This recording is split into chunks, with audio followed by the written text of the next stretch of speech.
안녕하세요, 틴티비입니다.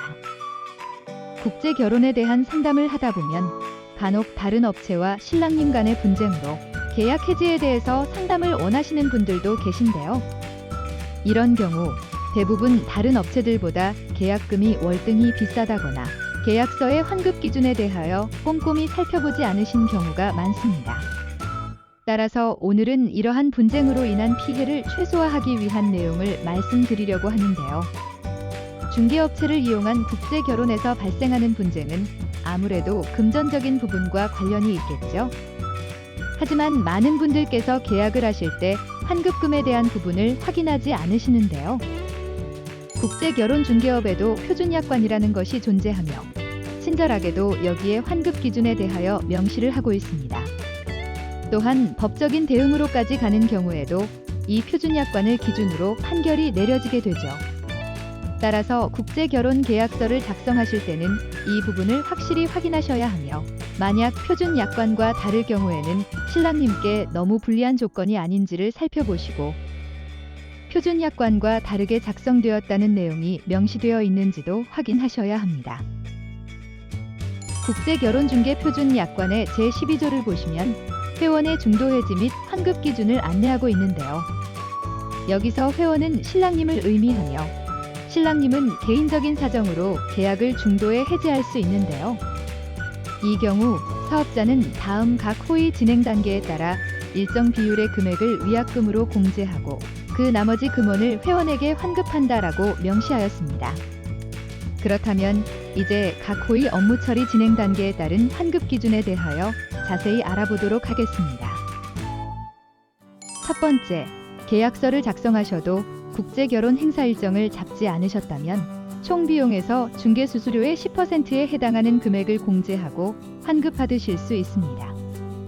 예를 들어 계약서에 명시된 총 비용 중에 중개 수수료에 대한 금액이 100만 원이라면 국제 결혼 행사 일정이 잡히지 않은 상황에서 해지를 하셨을 때 사업자는 10만 원을 제외한 90만 원의 금액을 신랑님께 환급해야 합니다. 두 번째, 국제 결혼 행사 일정이 확정되고 상대 국가로 출국하시기 전에 해지하는 경우에는 사업자가 총 비용의 20%에 해당하는 금액을 공제하고 입금하셨던 나머지 금액을 모두 신랑님께 환급해야만 합니다. 예를 들어 계약서에 명시된 금액이 총 1,000만 원이며 계약금으로 300만 원을 입금하셨다면 사업자는 20%에 해당하는 200만 원을 제외한 100만 원을 신랑님께 환급해야 합니다. 반대로 신랑님께서 20%보다 적은 150만 원만 입금하셨다면 이런 경우에 신랑님께서 나머지 50만 원에 대한 부분을 추가로 입금해야 할까요? 계약서에 따르면 그렇게 보이지만 현실적으로 그 부분에 대해서 요구하는 회사는 거의 없을 것입니다. 세 번째, 현지 맞선을 보기 위하여 상대 국가로 출국했지만 맞선을 보기 전에 해지하는 경우에 사업자는 총 비용의 40%에 해당하는 금액을 공제하고 나머지 금액을 신랑님께 환급해야 합니다. 하지만 이 경우에는 두 번째 진행 단계와 마찬가지로 신랑님들께서 계약금 정도만 입금하신 뒤에 출국하시는 경우가 대부분인데요. 그렇기 때문에 사실상 업체가 추가 비용을 받기보다는 신랑님께서 계약금 정도만 지불하시게 되는 것이죠. 네 번째, 현지에서 맞선을 보셨지만 이후 진행에 어려움을 느끼셔서 해지하시는 경우에 사업자는 총 비용의 50%에 해당하는 금액을 공제하고 나머지를 신랑님께 환급하도록 되어 있습니다. 하지만 일반적으로 신랑님이 신부님과 매칭이 되셔서 이후 진행을 약속하실 때 중도금을 받기 때문에 이러한 경우에도 대부분 사업자가 신랑님께 추가 비용을 요구하지는 않습니다.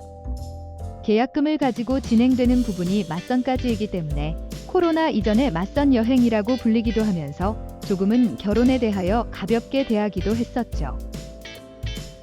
다섯 번째, 신부님을 만나셔서 결혼이 성사된 이후에 해지하시는 경우에는 사업자가 총 비용의 90%에 해당하는 금액을 공제하고 나머지를 신랑님께 환급해야만 합니다. 결혼이 성사되었다는 것은 신랑님께서 전체 금액을 모두 입금하셨거나 입금하셔야 하는 잔금이 조금 남아있는 상황을 의미하는데요. 사실상 결혼식과 신혼여행, 그에 따른 결혼 반지와 서류 진행 등의 대부분의 비용이 사용되기 때문에 표준 약관에서도 이 진행 단계가 지나게 되면 사업자에게 총 비용의 90%를 보장해 주는 것이죠. 네 번째 단계까지는 사실상 사업자는 총 비용의 20% 정도를 보장받는 것과는 대조적인데요. 이러한 이유로 맞선 시 어떤 여성분을 선택하느냐가 굉장히 중요해지는 것이죠. 마지막으로 신부님께서 한국으로 입국하신 경우에는 계약의 해지가 아닌 종료를 의미하기 때문에 신랑님께서 해지를 이유로 환급금을 받으실 수는 없습니다. 이렇게 표준 약관과 현실을 비교해서 보자면 네 번째 단계, 즉 맞선을 보시는 것까지는 사업자보다는 신랑님께 조금 더 유리해 보이며 다섯 번째 단계부터는 결혼의 시작으로 중개업에서는 대부분의 진행 과정이 끝나가는 부분으로 신랑님보다는 사업자에게 조금 더 유리해 보일 수 있습니다. 정리하자면 현재 대부분의 업체들은 계약금만으로 현지 맞선을 진행하고 있으며 맞선에서 매칭이 되셔야만 신랑님께 중도금을 받아서 결혼식을 진행하는 방식으로 되어 있습니다. 하지만 예상하지 못한 상황 때문에 계약을 해지하시는 경우에는 계약서의 중도 해지 및 환급 기준을 확인하시고 그에 따라 진행하시면 됩니다. 물론 꼼꼼히 확인하신 뒤에 계약하시는 것이 더 중요합니다. 이상 틴TV였습니다. 감사합니다.